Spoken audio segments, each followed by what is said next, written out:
As you may know, over the last few months, I've been working at a school, high school actually, that helps the visually impaired students that they have. It's been a phenomenal growth for me. I thought that I was going to go in and teach them something. Well, what happened was they taught me a lot more than I ever could have taught them.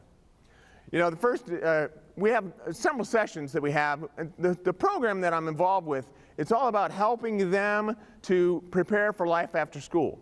Well, there's a couple of different clubs that they have, a few different clubs, excuse me. Those clubs are anywhere from yoga to CrossFit or cooking.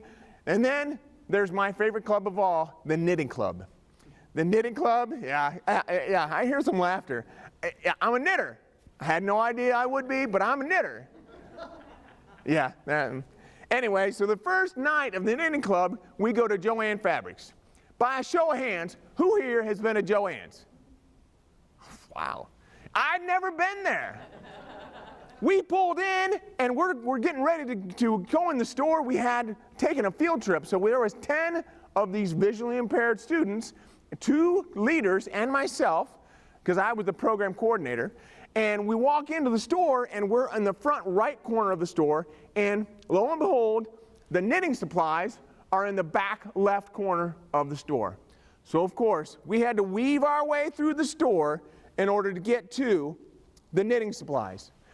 When we get there, it was crazy because the students wanted to make sure that they had a certain color of yarn. Okay, they can see a little bit less than me or a lot less.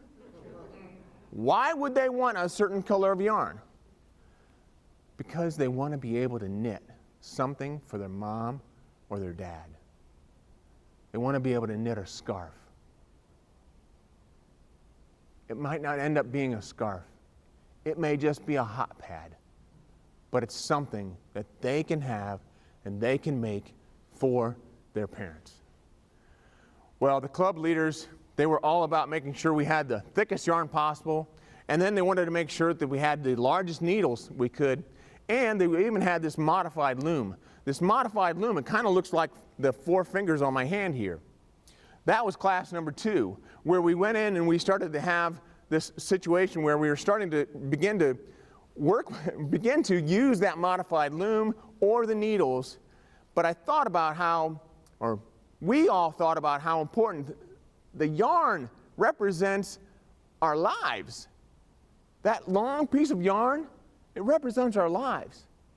The needles and the loom kind of symbolize the events in our lives because different things happen along the way, you know, those needles.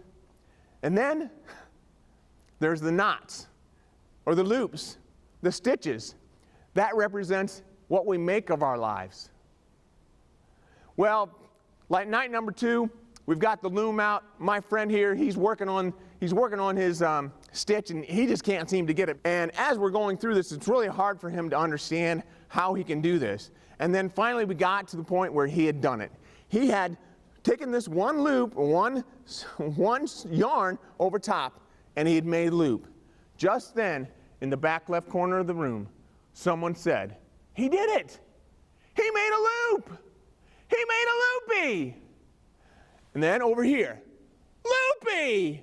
He made a loopy! He made a loopy! Loopy! Loopy! He made a loopy!" Those kids were changed.